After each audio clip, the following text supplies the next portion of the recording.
నా కలే ఇలా నిజాలుగా నిలుస్తూ ఉంటే, నా కథలనే కవితలే పిలుస్తూ ఉంటే, ఈ వరాలుగా ఉల్లాసమే కురుస్తూ ఉంటే, పెదవికి చంప తగిలిన చోట పరవశమేదో తోడవుతుంటే, పగలే అయినా గగనంలోన తారలు చేరేనుగా నిజంగా నేనేనా ఇలా నీ జలలో ఉన్నా, ఇదంతా ప్రేమేనా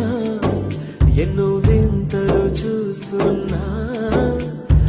ఎదలో ఎవరో చేరి అన్ని చేస్తూ